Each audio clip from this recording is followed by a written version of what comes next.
And welcome back to the best thing you watched this week. We have Chris from Movies and Munchies, myself, Ruben from the Ruby Tuesday, also in the 90s. My hairstyle seems like I'm from a sitcom in the 90s. I don't know what it's doing. I apologize for this in advance. On the audio, at least you don't have to see my face. What we do normally every week is we talk about the best thing we watch. We also have a Patreon that starts at just £1. You can watch a bunch of videos outside of the paywall to get an idea of what we have in there. But there's over 60 videos in there at the moment. This week, we're adding a couple. I'm excited to be talking about a really weird film. What's that called, Chris? The Bothersome Man. The Bothersome Man. That's going to be a really interesting review. And it's all Chris's fault. Weird. That's why it's interesting. And we are reviewing the second season of Lilyhammer, which I think will be great. On the Patreon, we also do the exclusive audio content along with the video content in there. If you're somebody that wants to watch us like video, you want to get that for £1 with the extra stuff. It's all on there every week as well as just an extra little helping, just because we appreciate you guys and those that are supporting us there as well. But for all of you that are here, thank you so much for joining us. We do appreciate your googly eyes and your googly ears and the audio exclusive content. Apart from the video stuff that we have here, we always talk about a film that we haven't seen or haven't seen in a long time. We also talk about the not so best thing that we watched this week. It's not always terrible. Sometimes it is. Then we talk about entertainment news and what we are looking forward to. So that pretty much covers it, except for Chris doing the movie quote quiz. And I believe you know if anybody won last week. Yes. We had Teddy and Friends, which I think is the first time that they've won, which is outstanding because I think they're about bears, if I remember their channel correctly, which was awesome. Okay. And then Chris Retzlaff and Red Comet, they knew that it was the McKinsey brothers in the first quote, but I don't know. I don't remember if they both got that it was the movie or not. But everybody was there were a few people who were able to guess, which was really impressive. That it was Shakespeare adaptations. Right. So, number one, Strange Brew, which is is a retelling of Hamlet. What? Right. I've never even heard of it. For the audio, I'm just sitting here stunned because that's why there's dead air. There's so much, like almost every week now, you'll say there's the really old film from a long time ago, which nobody cares about, Chris. And I'm like, is it good though? Is it? Dude, this is Bob and Doug McKenzie. I will put it on my list. It's Dave Thomas and Rick Moranis as two Canadian brothers. I do love Rick. All right. And it is a retelling of Hamlet. What's it called again? Strange Brew. I think it's like 1984, maybe 85, 83, something like that. I've told myself to watch it. I own this on Blu-ray. I mean, it's well, can you post it to me? No, I'm not sending you my copy. Oh, it won't work. The Blu-rays are regional specific. Yeah, true. You don't have it in 4K? Not yet. No, I don't even know if it's available on 4K. It's probably not. Okay, back to the quiz. Anyway, okay. So Strange Brew is number one. Yeah. Number two, 10 Things I Hate About You. Nice. Which is Taming of the Shrew. Yeah. And then Warm Bodies, which is Romeo and Juliet. Nice. Yeah, I quite like that one. Yeah, that's a good one. That made me laugh a lot. I mean, of all of them you could have chosen, there's so many adaptations, like modern versions of Shakespeare, which is fun. Yeah, exactly. And I was most impressed that people knew Strange Brew because a lot of people don't realize that it's Hamlet. Or have never heard of it or seen it. Yeah. Well, those people are uneducated and need movications. Apparently. Is that a word? Movication? Dude, it was in Pitch Perfect. Oh. I watched that this week. That makes a word. Yeah.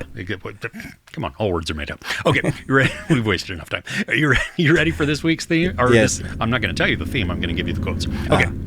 Homicide. Number one. Great. We've got nothing in common, and she's got a voice like a tuba.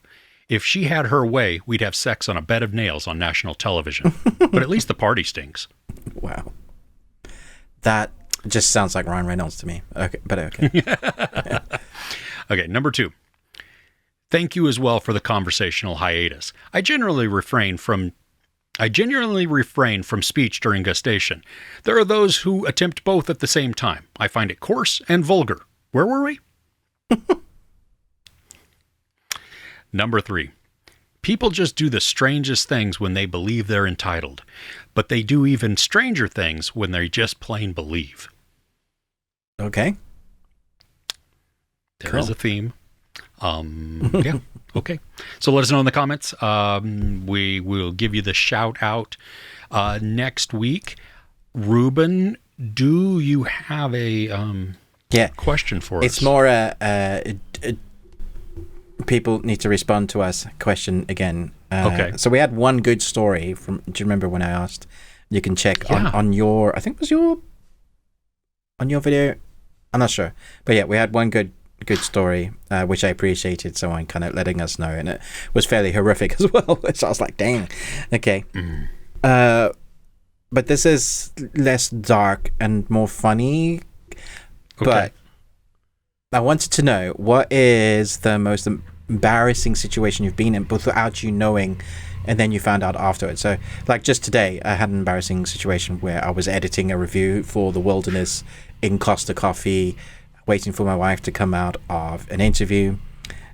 She was somewhere, and I found the coffee place, and so I'm editing, and it's fairly loud because there's people all around. So I've turned up the volume, and I'm like, why? I'm really struggling to hear. Like, why is this not working? The jack is in.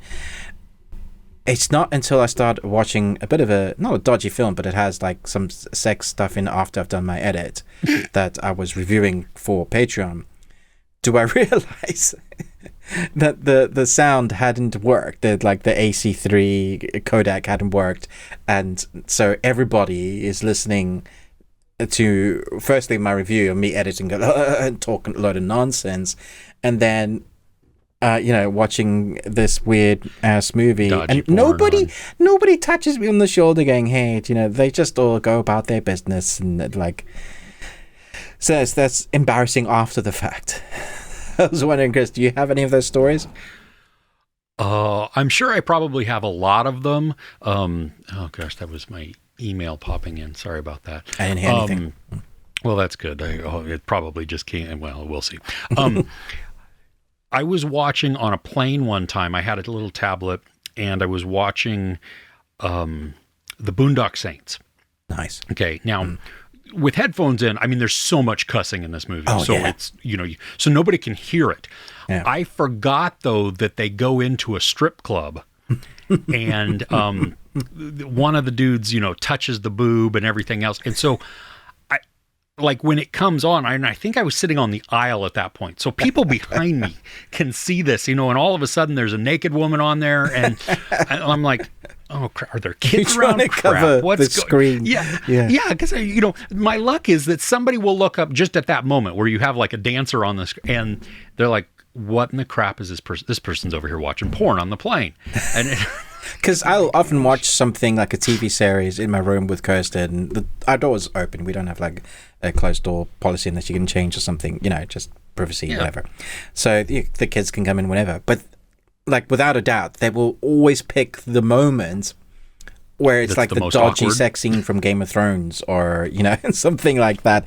Well, to be fair, in Game of Thrones, that's almost that's like every few seconds. But other series, like there hasn't been anything dodgy until that moment, and then your sons look at you with disgust and like, leave the room. What are you watching, Dad? Yeah. Good parenting. So let us know in the comments, what is some of the embarrassing moments you've had, if you don't mind sharing. After the fact, like when you're embarrassed, sometimes, but it's after the fact. Sometimes it's worse. Like you don't realize your zip has been down the whole day, and you've got toilet paper either like hanging out your your trousers or the bottom of your shoe, something like that. Yeah. I went to the grocery store with my fly open. It's like a dodgy dude walking through the supermarket. Yeah, getting tackled and weird eyes by all kinds of parents and stuff. Good times. Oh man, cool. That's a good question. Yeah. So let's talk about what was the best thing that we watched this week. Cool. You want to go first? You want me to go first? I don't mind. One of us has to go first. Well, this is true. Okay, I'll go. Wait. Rock, paper, scissors. Okay. Rock. 1, 2. I was going to go rock, paper, scissors. Okay. 1, 2, 3. On 3? Go. Yeah. Or after 3? 1, 2, 3. Reveal. 1, 2, 3, go. Okay. 1, 2, 3. The delay here is like it's. Let's try again. I'll follow your lead. 1, 2, 3. All right, forget it. You go first. That's going to be impossible to do. This is good, and more people tuning out by the second. For the audio, the delay, it didn't work. We both ended up with the same thing because we could see what we're doing. All right, Chris is going to go first. Okay, so this came out on Netflix on Friday the 15th of September, and I wasn't sure about it. I didn't know really what it was at first. I mean, I had seen a little bit of a trailer, knew that it was a black and white film. I thought it was going to be non-English language, and I thought there was a vampire story within it. It's called El Conde. And it's English and Spanish. There's English narration to it, which makes sense, and then a lot of the people are talking back and forth. It is in Spanish. Basically, it's a reimagining of Pinochet within Chile, where he took over and ruled. And this though looks at him as a vampire who's been alive for well over 250 years, and he's just tired. He's just done, and so he's not going to go on. He's not going to continue living. And that brings in then his kids, who are all adults, who are greedy, and they're just coming to pillage. Oh, okay. They want what he has. Is he rich? They think he's rich. They're like, I mean, come on. First off, you've been alive for a really long time, and then you were the dictator of this country. So there was corruption all around. How could you not have money? You must have amassed money. Yeah. Okay. Yeah, and then within that, a nun is called by one of the kids as an accountant to just look through all the stuff, tell them what's valuable, what's not valuable, all the yeah, exactly. And the nun, though, I don't think they know she's a nun. She is an exorcist, which doesn't really make sense within a vampire story. But she's basically there because what is she going to exorcise? He's of the devil, right? And so she's her mission is, if he is a vampire, she's to kill him. It's very satirical. It's very, very funny, but it is deadpan too. And the humor is very witty because it's what they're saying and then mixing that with the facial expressions or the body movements of what's being said. And, so it looks like it's presented in black and white. It's kind of almost a square. It's not quite 1-to-1 ratio, but it's similar. Okay. There's large portions without speaking. Just some music and a character walking or doing something, some silent action. I have to say, you're not selling it for me. This doesn't sound like my cup of tea. It sounds like it could be pretentious. Yeah. And it borders on that. Yeah, but it's not. I mean, there are artsy moments within there, but it's hilarious. The special effects, there are practical effects when violence is brought about. Yeah. They are phenomenal and disgusting. And it is wow. The flying, like we see in the trailer, the Count flies. Okay. And is he Dracula? He's not Dracula, but he is a vampire. Okay. And so when the flying scenes happen, almost every single time, like, it doesn't look like it's green screen or even wire work, really. There are a couple times where it looks like, I mean, you can definitely tell they're on wires, or maybe even in front of a green screen with wires, because it just kind of looks a little dodgy there. But for the most part, It looks flawless. Not what I expected from this film, to be honest, for them to be concentrating on that part. Yeah, no, it was really, I mean, it's the whole package together. I don't think everybody is going to just totally love this head over heels. I was blown away by it. I went in just hoping for something fun, maybe a little quirky. Definitely quirky. Cinematography is spectacular. Some of it reminds me of like a Wes Anderson film. So you have very centered, characters, a lot of symmetry there. Is that what could you compare it to? Oh gosh. Like I said, like part of the feeling of it is A Girl Walks Home Alone at Night. I don't know if you've seen that movie. It's Middle Eastern, I think, black and white vampire movie. It's artsy as well. Okay. This one, nothing like there was another artsy Byzantine, anything like that. Oh, I didn't like that movie. Okay. This one had a point to it for me. I mean, it was, because you're watching all of the family dynamics, and then the father figure within there either being fed up and then maybe changing his mind, or at least beginning to look at his kids and go, I don't know, maybe I don't want to die. Maybe I want to keep going because they all suck. Is this a spoiler? But if he's a vampire, are they all vampires then? Like his kids? They are not vampires. Oh, no. Interesting. Okay. Which is a fun little twist, because like his wife, now he's old, and that they explain that, how you can age as a vampire. Right. So they have their own law, which is interesting. Yeah, and it's explained and it makes sense. And the wife wants to be bit. She wants to be a vampire. She wants to be a vampire. He won't do it. Yeah, but he won't do it. Okay. And so it's just I think, yes, could be pretentious, very artsy, beautiful, absolutely beautiful. The soundtrack, the score is just wonderfully paired with it. It's extremely funny, biting. It's like I said in my review, you have to watch it though. You can't be doom scrolling on your phone. You have to be really in tune with the movie, because the verbiage that they use is quick and it's smart. And yeah, I don't know. It's on Netflix, El Conde. I gave it 5 out of 5 because I was blown away. So there you go. Okay. That's, yeah. You're not sold. I know.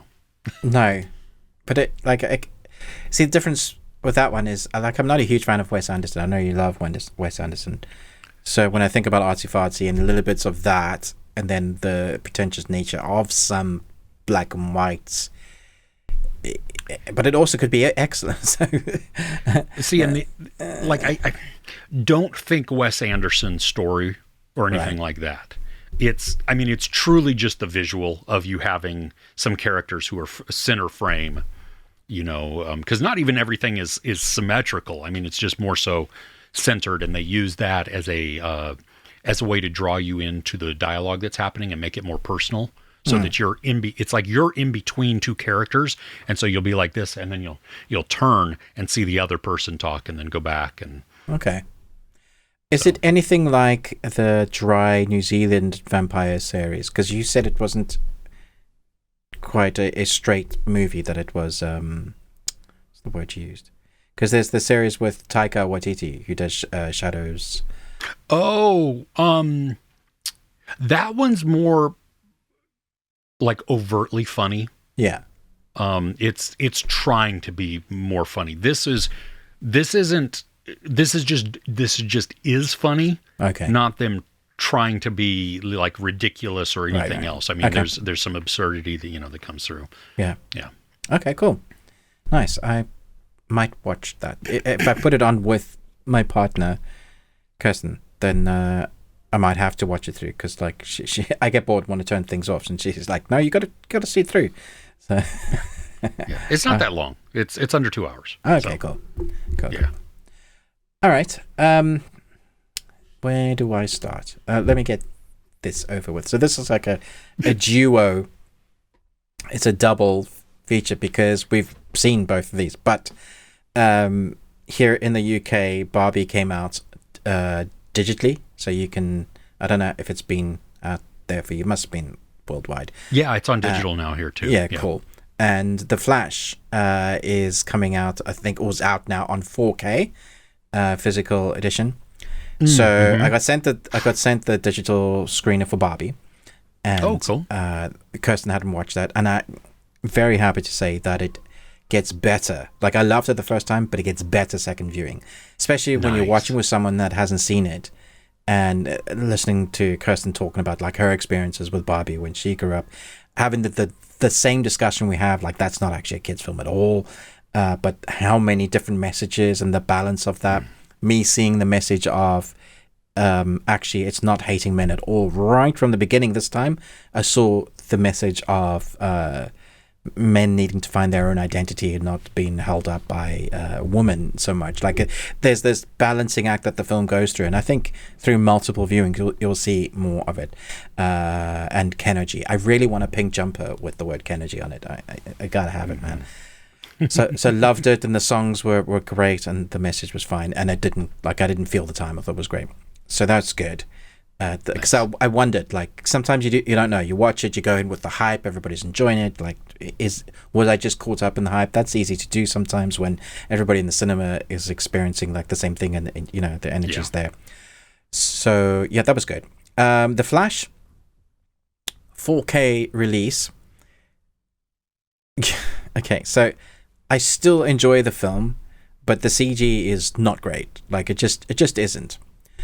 However, after The Flash, they put in all the special features that the 4K has got. So I went through all of those, watched the making of, beautiful making of, like a 45 minutes. Oh wow! Well, at least over half an hour, like doc on the making of. And I have to say, I appreciate the film so much more after watching all the special features, because they talk about like what they had to go through to get the film made, and like we had an idea, but you don't really know how much they struggled to get this film made, and what all those things that you think because of the CG it takes so much away from it, but you forget how much they got right with the CG. Like the things that you glance over, you're like, oh, that wasn't the fact that Barry Allen, the second guy, that 95% was another actor that looked like Barry, but they just kind of were doing his face on it, and he was acting there the whole time. It was great. So the mannerisms are physical. There's a nice 10-15 minute like sequence where they talk about the making of the Batcave and how it's the biggest Batcave. It's bigger than Nolan's. It's bigger than Tim Burton's. Wow. They recreated Burton's with a bit of Nolan's, so they had a mishmash, and it's a physical set. Like it's everything you see is there. It's not CG. Like there's a little bit of green screen, but if you go and watch the special features, you'll see just everything. And there's this moment where where Batman, Keaton comes in, and he walks forward the iconic moment and says, "I'm Batman." And you just see the crew stop because they're realizing nobody thought that they were going to get to see Keaton in the suit again. And seeing him in the suit in that moment, they're realizing they're watching something special. Now, what was heartbreaking is that this Batcave looked absolutely amazing. You get to see everything from the actual car that was in the warehouse. How they actually had to get it in there was crazy, like without scratching it, without damaging it, lifted on a weird sort of crane. And because obviously the Batcave is awkward to get things into, then having to dismantle it and not leave it there for like become a thing for people to come and visit. It's like, it's incredible. In England, they found a street that they had to recreate an American street, and they basically built the front edges of like the houses, right? Really? All those, you know where Barry lived with his family. Yeah. Because it was COVID, they filming in COVID, so they had to build this American. It's part of the reason why it had like the bigger budget it did, because they couldn't take the crew then and go back to America because they were in their own bubble. So it was a much harder shoot. But then you go into the costumes, and it's really one of those. I you know me, I love watching the special features out to make because we love film. But this one I think is quite special because it has really good moments at showing what goes into making the costumes, how hard it was, the love that the crew genuinely had for each other, with the actors having a really great experience because they spent a long time, I think it was like 6 months at least, just day in and day out, 14 hours a day. They became a proper family unit. And you get that from all the special features you see. I didn't realize that the director's wife was the producer.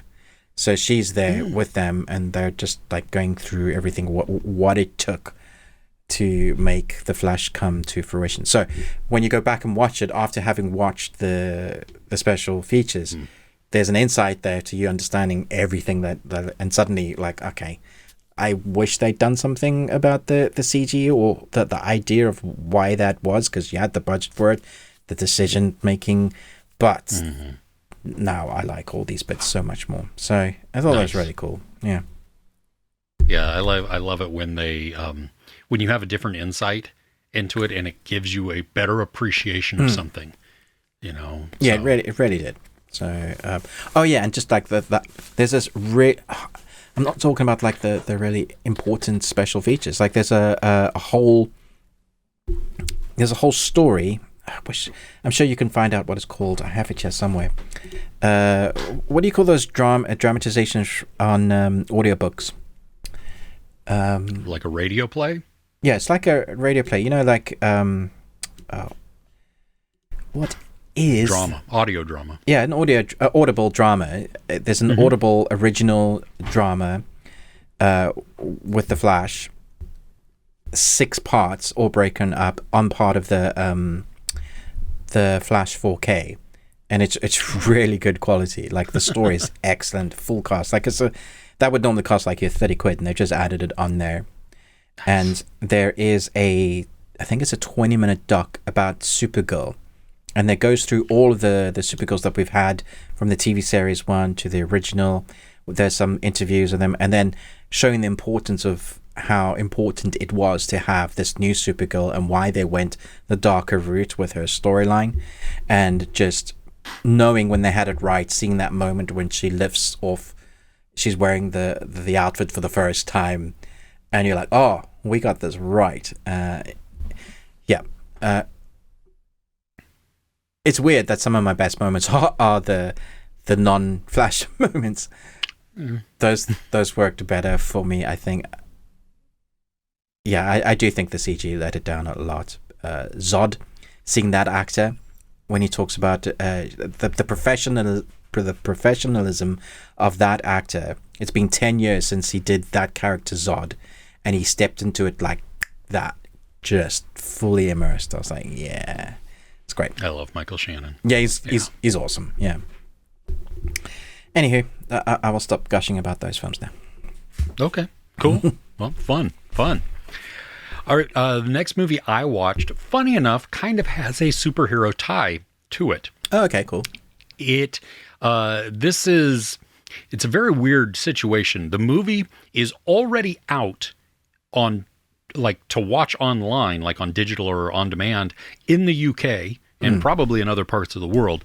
Okay. In the United States, it's coming to limited theaters in the next week, and then it might expand a little bit as the weeks go on. But it's called Rebel, and it came out in 2022, and that's when it started hitting the festival circuits. Right. It is by the directors who did Batgirl, that has been permanently shelved, deleted, just never to see the light of day by Warner Brothers. Okay. So you have these two friends telling this story. Now, this is a story that follows 2 brothers and a mom. One brother is like adult. One is a kid. I don't know, he's 12, maybe 13 at the most. Probably a little bit younger than that. And they live in Belgium. And the oldest son gets into drug problems and decides to turn his life around. Okay. So he then becomes an aid worker. And he goes, now they're are they Arab? I think they're anyway, he goes to the Middle East as an aid worker and is grabbed by ISIS or Daesh. Oh, no. Okay. And Like, he doesn't want to be there. I mean, he was there as a to help people, and now he's with a terrorist organization, and he's forced. I mean, it's either that or die.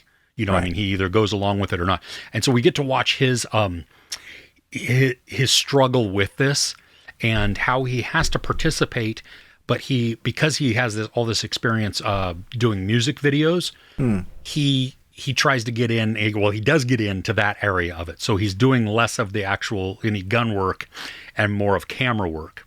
Okay. But he does get forced to do other things that he doesn't want to do. Back in Belgium, or Brussels, excuse me, it's Brussels, not Belgium. Back in Brussels, the younger son or the younger brother and the mom are still there. Well, the boy is being groomed by ISIS people there. Like, and he doesn't realize it. They're like, oh yeah, no, we're great friends with your brother. Yeah. Oh yeah, we'll get you to see him in just a little bit, and they're just indoctrinating him all this time. The mom's trying to fight against that. This is a harrowing story. It's a little over 2 hours. It is beautiful. It has some one shots where it's just like, golly, in a war zone, the camera is just following characters, and it gets a little shaky every now and then, but it is just like, riveting. There are moments, I think there's like 4 or 5 moments within this where the soundtrack starts playing, which is not odd because there's been music, in and out throughout the entire movie. And a song will start, and then it kind of transitions, and all of a sudden you notice that the main character that we're looking at in that scene is singing. They're performing, and so the scene transitions from like pure action to kind of like a little bit of a dreamlike type of thing. And so it's a different type of storytelling, completely reinforcing the story though. Oh my goodness. Okay. And the first time it happened, I was like, that's weird. Like, that's a little strange. I don't know if I like this. But then they do it several more times throughout. Not annoyingly, just when it's really called for.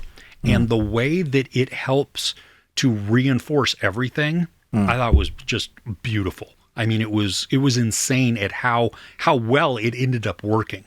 Yeah. And this is, because it's dealing with real life events. This is not your, yay, I feel so happy when the movie ends. It's not going to... Will you need to watch something happier afterwards? Yeah, you probably want to. I mean, it was a devastating movie, but it was so good also. Does it have a good ending? It has an ending. Great. I think there is a little bit of a convenience built into the ending, but that's to allow it to go just like into the pits of hell and despair. Right. Okay. So you need a little bit.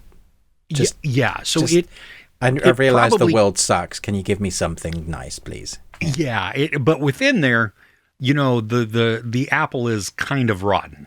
Okay. It's not. Okay. If people want to watch it in the UK, it's on Amazon now. Nice. Prime. For rent or on Prime? Just on Prime. Yeah. Oh, yeah. Dang. Okay. Put this on your watch list. Watch it right away. This is another one, 5 out of 5 for me. Wow. I was like, I've put it on my list. Yeah, I'm definitely going to watch it. Dude, it is so good. I mean, carve out some time for yourself. It's emotionally draining and devastating to watch, but it is. I'll watch Dodgeball afterwards. Yeah. There you go. Exactly. That's what you need. Yep. Cool. Nice. Yeah. Great recommendation. Okay, so this one is going to be challenging for me to review because it's called The Changeling, but not The Challenging. My dyslexic brain is like... okay, so 8 episodes. I've seen them all now. They've dropped the first 3. Is the 4th one out now? Is it? The 4th one's out, I believe, now. The 4th one's out now. Okay, so... I loved the first 4 or 5 episodes. I thought spectacular acting. I think you reviewed it. Did you speak about it last week? Did I think I might have, yeah, because I watched the first 3 or 4 you watched episodes. the first 3, yeah. Mm-hmm. So obviously I've caught up and I've watched all 8. So the acting's great. So I'm not going to go too much over ground that you've already spoken about. Just to say that I still haven't figured out what it is. Really? Yeah, so there are definitely episodes where you think, oh, okay, that's definitely the fairy tale within the reality, but it also points to people just losing their damn minds. And you kind of understand why. There's an episode, I think it's the last episode, where you kind of go, okay, this is what it is. Except it leaves it on a massive cliffhanger. Like, we're literally getting to that moment where we have the story explained. Mm-hmm. Everything is kind of about to, it's that moment. The big story, the kid, because I don't think that's spoilers, but they're trying to find their kid, right? Yeah, because he believes in the first 3 episodes that the kid has died. Yeah. That she killed him. Yeah. And that's like the big mystery. And then obviously there's a lot more to it. It's like, if Disney didn't get to babyfy their fairy tales, this is kind of what like Grimm's Brothers would have put out. And because of that, it has a fantastical element with the mystery, I would say, presence that's there all the time. It's great. So and it does keep you on edge. Then there's episode, I think it's 6, where the whole episode could be a stage play. You might love it, Chris, but the dialogue is like it's focuses on one character mainly. You get a lot of sort of flashback, but it feels like they're living in a reality of their own for this episode. And it's beautifully done, but the pacing is so abrupt. It's so different. It stops. So I think Kirsten, with her background with theatre, she really appreciated some of it. But for me, I was just like, you went from episode 6, which was moving along the story quite a bit. Now you're having this whole episode trying to explain to us what has happened. And so here's me thinking, how are they going to wrap this up in 8? I really thought it was a limited series. But to get to the end where they just go, bam! And leave you. Now, I don't know if we're getting another season. Apple are fairly good at getting seasons 2. So I can think that we should. But it's going to be a minimum of a year because of the strikes, like a minimum. Yeah. So then they're hoping that we will remember the emotional entanglement that we had for our characters, or they're expecting people to go back and watch. But people don't have that much time anymore to do that. So, like, how many times have you gone and you've forgotten, and the second season's not as good because there's been so much time? Had you come off the back of, I mean, that's almost impossible for them to do. But a lot of series manage this. They're off for 9 months, but they're back. Like, it's not a full year. And you still remember. Sometimes you might go back and watch like the last episode just to kind of, but it has a bit of time, but not too much where you don't miss out on things. This one is so all over the place with the emotions and the characters and the beautiful cinematography, the way they're putting together these big monologues that are, just incredibly done. Everybody's emotion is heightened to the wazoo because it's dealing with kids and fairy tale things. There's a particular character that starts off being, he's a bit weird, to just something else, which I loved the progression. There is like journeys of these characters. So like as a series, it's put together phenomenally. It's wonderfully acted. To look at, like, every scene feels like you're getting a feast.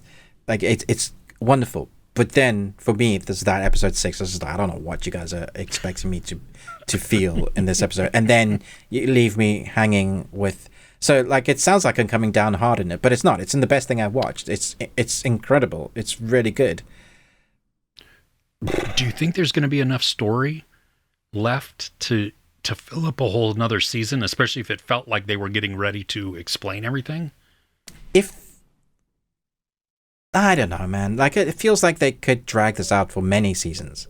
Like, it's this, because of what they did, how they reached the ending. If that's what they're doing, then it could be many seasons that they're just going to be one of those dragging us through the mud until we get to the end, and it wasn't really even that worth it. Yeah.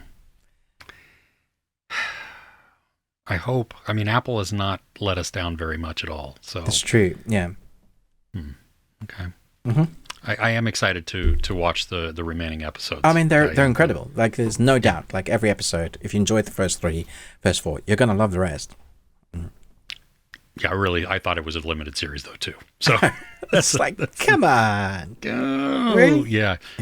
Well, and we're getting more and more limited series right now, and that's a good idea. I think so too. I mean, it's I think part of it is a result of the writer strike. So studios just pay your freaking writers and your actors. Just give them what they need to live. But I'm also so down for just a ton of limited series. Yeah. One-time stories, done and dusted. Yeah. I mean, what's his face on Netflix has been doing that, and they're incredible. Our favorite horror director. He's bringing out Mike Flanagan. Yeah. He's bringing out the House of Usher, the Fall of the House of Usher. Yeah. Yeah. And the previous ones have been so good.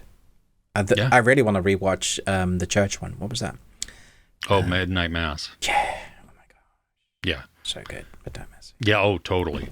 Well, and and when he did the one with the kids, the Midnight Book Club, Murder Book Club, whatever that was called. Yeah. Yeah. Because it wasn't a one-off, and then left us and canceled. Then got cancelled. Yeah. So typical. Yeah. Okay. Happier note. Last night I went and saw A Haunting in Venice. Ah, man. We didn't have a screening here, so I just went to the theater and saw it. I'm so glad this isn't your best thing. Okay. Yeah, it's fun. Let me get some of the negatives out of the way first. All right. It's less than 2 hours. I think it's like an hour and 40 minutes. I felt the time at one point. Oh, no. Okay. Yeah, I did. There is a lot of exposition. It feels like... But telling and not showing, that's... Well, I guess you kind of expect dialogue heavy for this, for Perot. Yes and no. I mean, some of it, like my son was pointing out, when we were talking about it afterwards, he was telling me, he's like, yeah, I don't know. It just feels like when you're in a book and you're reading it and they state who they are and why they're there, versus being able to work that in dialogue, like in a conversation, work that in as to who they are. Yeah. So it feels more natural while you're watching it. I mean, in a book form, that makes sense, right? Because it's building the story for us in that world. But we have the visuals within there so that... Anyway. Sorry, can you hear that? Is that an ice cream truck? That's an ice cream van, yeah. I would like a creamsicle, please. Okay. Yeah. Okay, so some of the exposition, it was exposition heavy in parts that it didn't need to be. There is, most of the cinematography is outstanding. Like they use a ton of Dutch angles, and because this is a mystery / like going into possible horror thriller realm, it works. They work. Yeah, they work because of the geometry of the location too. You have these really tall rooms and everything. So looking up, at an angle, or looking down at an angle, just different things like that. I was on a film shoot where a guy said, "Dutch it," like literally every shot, and I was just like, "You son." The camera operator at one point, he was just like, "You do it. I'm not Dutching anymore." So those worked, but there is a point where Kenneth Branagh is wearing those things that are attached to you, attached to the actor, so that the camera is facing them, so that it's a fixed point. They walk, they're always in the center of the frame, but the background moves. You know what I'm talking about there? Yeah. They switched to that for a scene, and totally breaks you out of the thing, because it's nothing else like that in the film has been filmed this way. I thought you were going to say that was excellent. It's so good, but no, it's terrible. Okay. And then they have a sequence right after that, or in the middle of it, that looks like it was either shot on a GoPro or with a phone. And then it goes back to the normal cinematography. To that little bit? I don't know. There's like this 3-minute segment that you're just like, did you lose the footage and you just somebody like just go get those shots quick? Yeah, I don't know. It was oh no, that was not good. Okay, so the positives. First off, this is a mystery. It's Agatha Christie story from the Halloween Party. So it's an adaptation of it. It's probably not, exact. And I haven't read that one. So this was a complete... It's not going to be supernatural because it's Agatha Christie. Maybe. Oh, okay. Maybe. Cool. Because remember, this is an adaptation also. So it's not just a straight... Fair enough. Work. But the mystery angle of it, one part... I got like almost immediately because I just thought it was just too obvious. Just kind of obvious. You know what I mean? Like you could guess it easily and be like, oh, okay, I'm not surprised by that. But at the end, nope, there's so many things that I was like, oh, nope, didn't get that. Whoa, nope, didn't get that either. And oh, well, that's fun. And as Poirot is going through the through all of the suspects and everything, I mean, I'm making guesses, like you do, and wrong. And I'm like, yeah, that's what I want in a mystery. I don't want to be able to guess it, and the story itself is good because it's contained in one location, right? In this big piazza or palazzo, is that what they're called in Venice? Yeah. And so it's a really big, tall house. There are some dark moments in this. Like that I did not expect the story to take. Okay. Yeah, because there's lore that's hinted at or talked about overtly within just what's going on. And you're like, oh, well, that's a great bit of lore. You know what I mean? It adds some ominousness to the location or some spookiness or whatever. But the story takes it darker, and it's like, wow, okay. So how is Detective Poirot in this? He's fine. I mean, actually, I like what we watch him go through. Okay. There is he still has all of the hubris and all of the arrogance, of that. But there are moments in this where he's shook, and he shooketh, and Branagh. Yeah, and Branagh does it really well. Okay. So, I mean, I think it's a little self-indulgent. I mean, that he's directing each of these movies and he's the star of it and stuff like that. Well, I mean, this day and age, you got to get work however you got to get it, Chris. Exactly. And you know what? If you want to wear the silly mustache and do these fun mysteries, I love his mustache. Go for it. Oh, dude, totally, absolutely. I mean, go for it. You know what I mean? They're fun, they're enjoyable, stories, they're engaging, and if you can keep the obscurity of the answer till the end, awesome. Good on you. So how would you rank them? Because there's three. I have not seen Death on the Nile yet. See, woo! Yeah, I know. It's on Disney Plus here, and so I need to watch it. Yeah. And it's literally, it has been since the theater since I watched with the Orient Express. Okay. Yeah. I've seen them a couple of times. I really enjoyed them. So I enjoyed Murder on the Orient Express. I mean, I don't think it's like a perfect movie. So for me, but it was groundbreaking because I'd never seen the original. I didn't know of the ending. So when I got there, I didn't know the ending either. Okay, I was just like, dude. I love mysteries. I love detective stories like that. And when and you're using as your source the greatest mystery writer ever. I don't know if you've ever read And Then There Were None. It had several other titles by Agatha Christie though, but it's the most politically correct one is And Then There Were None. That story is so masterfully written that even if you guess, you're like, oh, no, well, no, that was wrong. And then there were none. Yeah. I'm going to read it. Dude. Adding it to I can't wait to hear your reaction after you read it because it's like, there's always the explanation at the end, right? To wrap it up, to tell us what happened, which is thank you. We need this in this. You know what I mean? If you've written such a great mystery, you need to reward the audience by providing the clues and the resolution to it.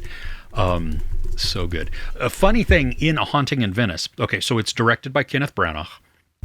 Yeah. I don't know if it's his last movie, but recently he directed Belfast, which was kind of a loose retelling of his childhood and everything else. Mm-hmm. Well, that starred Jamie Dornan. Yeah. And Katrina Balfe and a newcomer, Jude Hill. It was his first movie, this little kid who played him, basically, in the movie. Yeah. Okay. Jamie Dornan and Jude Hill are back in Haunting in Venice, playing father and son. Interesting. Really cool. I do like these. I mean, I feel sad for other actors not being able to get in, but I like the crews that work together because you kind of know, you can breathe a sigh of relief that when you're going into, at least you know the performance is good, right? So you can like, they're going to play their parts well. Yeah. Absolutely. Yeah. This is, I would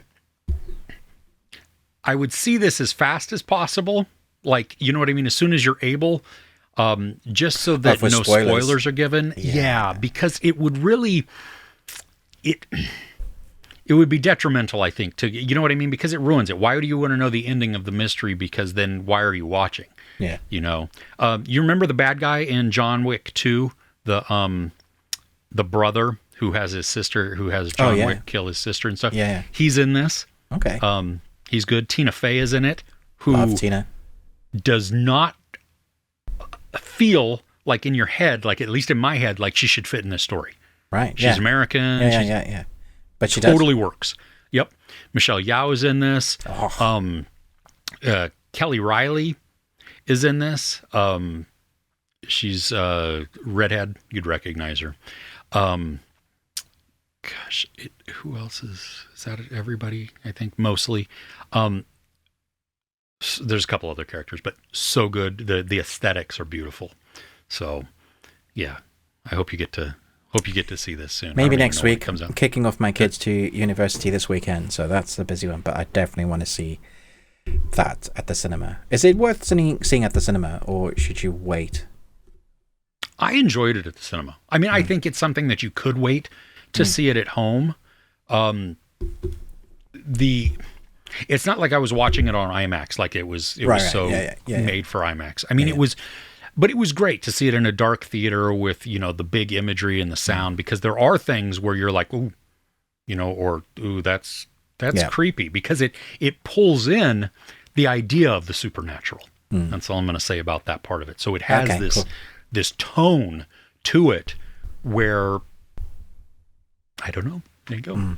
Well, I do know, but okay, nice.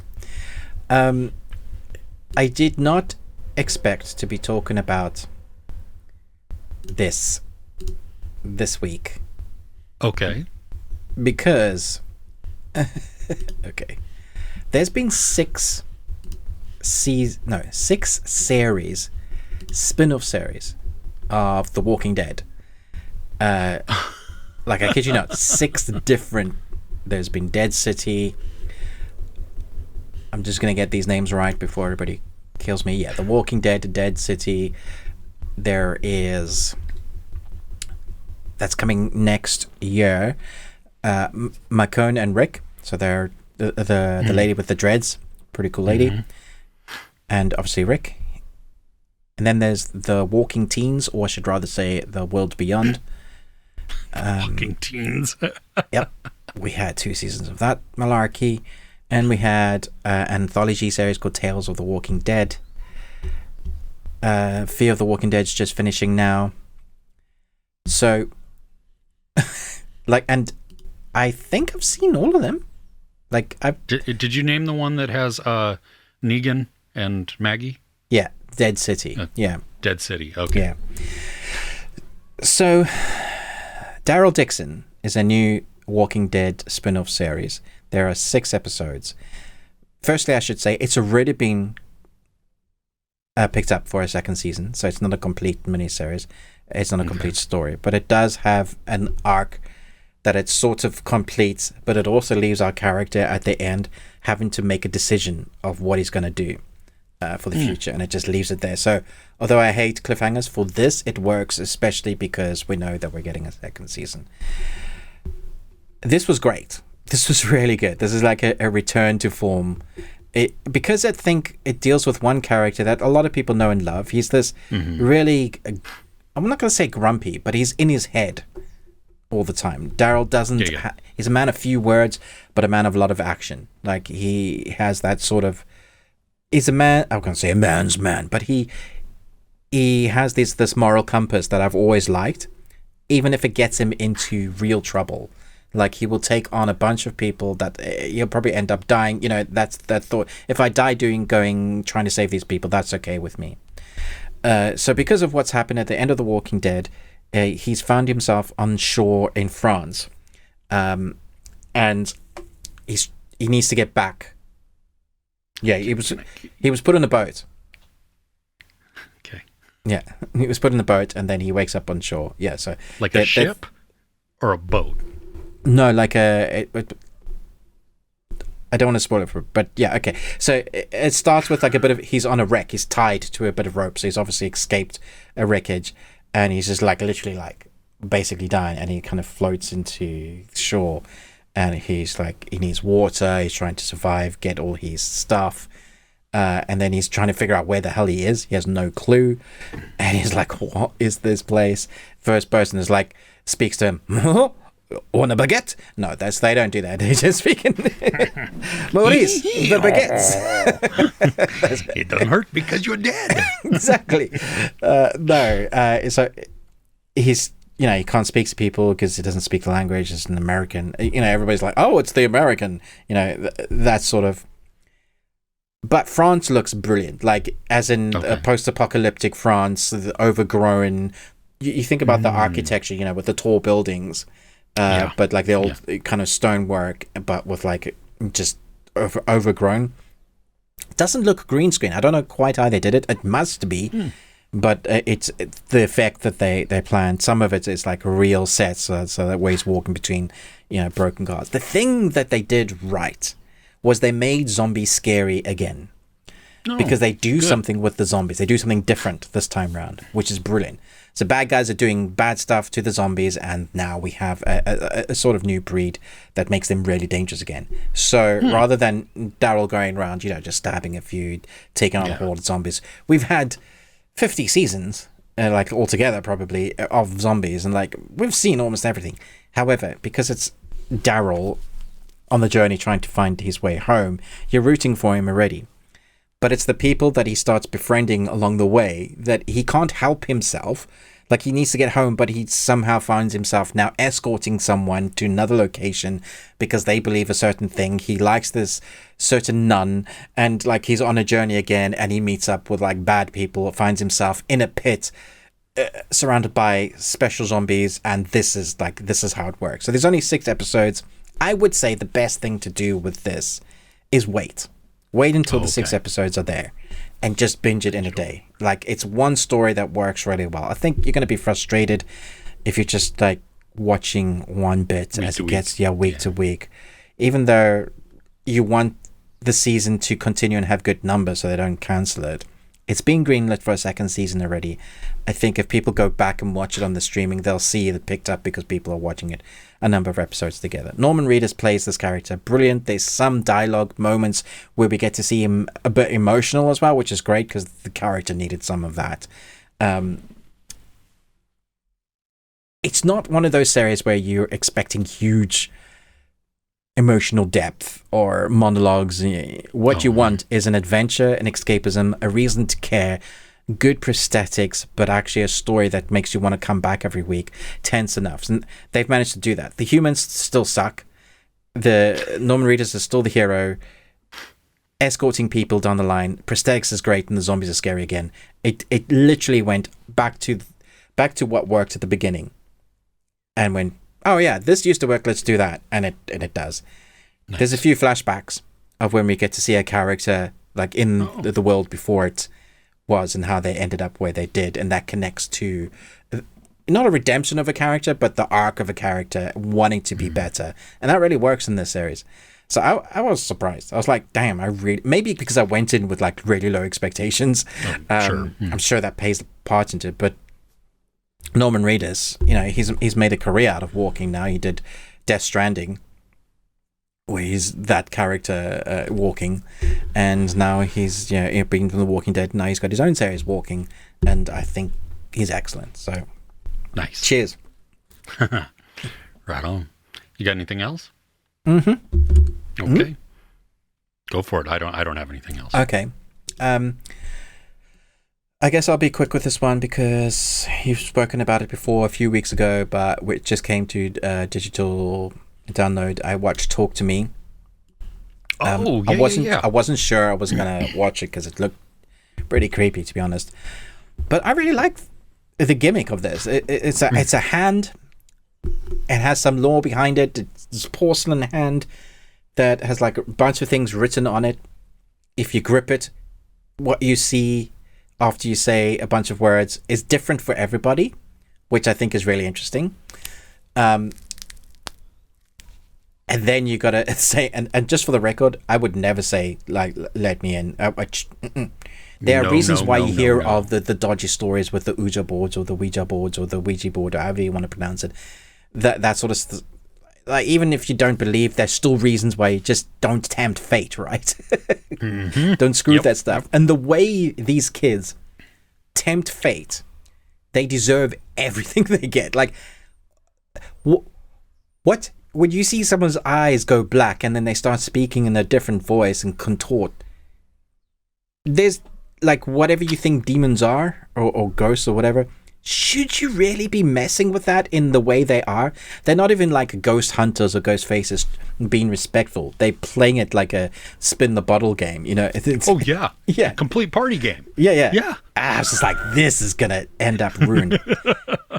And then there are moments that are genuinely creepy. Like when things go wrong, I was just like, dude, that was done so well. Like I didn't expect that. But I think it's the ending that, like, I kind of figured out that's the way it was going to go, but I still was like, yeah, that is harsh. It kind of goes that way. Now, because they've got a sequel coming to this, I'm wondering if they're going to use that ending. Because that's the only... I don't want them to go with it just a whole... someone else has their hand and then they go through this. Yeah. It needs to be connected to this. And it needs to explain the story and maybe have a little hope or a redemption sort of storyline. That would be cool if you could fight the evil some way. Or even an origin story. Yeah. To see how this, you know. Yeah. It's quite unique. It was fun. Yeah. Yeah, definitely. I thought the story, I mean, that was one of the best parts about this was that it was a different story. You know, I mean, this wasn't a rehashing of things. I mean, it's like, wow, okay, unique, original. Yeah, awesome. I'd never seen anything like what they do here. Yeah. My biggest complaint was the way that they held tension or actually didn't hold tension for me. That I felt it was very up and down. It's definitely up and down for sure. Okay. That probably helped me. So I could breathe in between the holy crap moments. Okay. Yeah, that was the biggest downfall for me is that it couldn't maintain, you know what I mean, that creep factor. There's some moments at work though, like just a couple of like things that aren't scary, but for some reason were really scary for me. Like they're trying to get someone to let go of the hand, but can't. And this brute of a man, strong dude, is trying to get them to let go. And it's like that for me was terrifying. I was like, oh, because the person that's holding onto it is tiny, right? And it's like, well, what's going on there? Or a kid injuring themselves, but having no. I was like, dude, that was messed up. It was brutal. Great moments, I'm so glad this is behind my TV and I can hide right now. So that was fun. Nice. Yeah. Right on. Well, I'm glad you got to see it. Cool. I don't have any anime, but I have anime news just to let everybody know that really soon we're going to have new Naruto episodes. Naruto has been done for a while, but they're coming back for I think it's like a short season where they're going to include his son Boruto. I always think of you sound like a burrito, Naruto and his burrito. Yeah, so we're living in a world where they're revitalizing some of the biggest anime. The top 3, One Piece obviously is still going. I'm busy watching the second season of Bleach, the new season. That was dead for years and it came back. And now we're having Naruto come back as well. So for anime fans, those are probably really happy. I'm sure you're on top of the new Bleach. I'm sure you're still watching Naruto because there's over 1,000 episodes, and now we're going to get Naruto, which is great. Nice. Cool. Okay. Yeah. Everything? Yeah, that's all me done. Okay. Hey, thank you for joining us. We appreciate it. We appreciate your eyeballs, your googly eyes, and your googly ears, as Ruben had said. I don't know what googly ears are. I don't know what those either.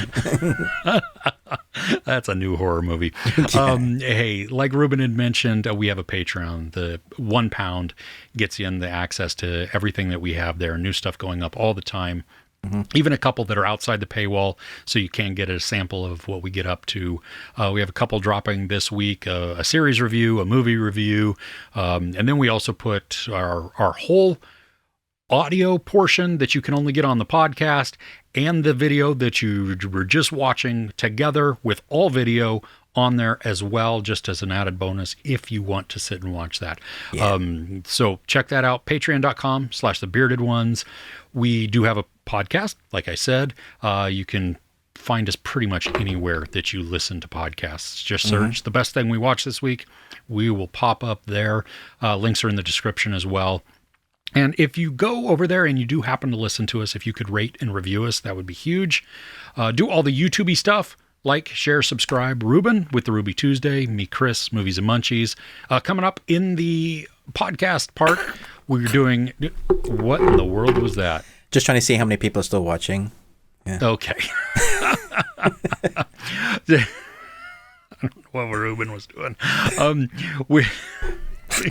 We have news, entertainment news, things to put on your watch calendar, just some of the things that we're looking forward to. We're going to talk about either the worst thing we watched this week or the thing that just maybe didn't make our list. And then we are also talking about a movie I had never seen. Ruben hadn't seen it in quite a while. Expendables 3. We watched that because the 4th movie is coming out very shortly. So we wanted to get prepared for that. So we are going to do that review as well. With that, we will see you next week. All right. Take care.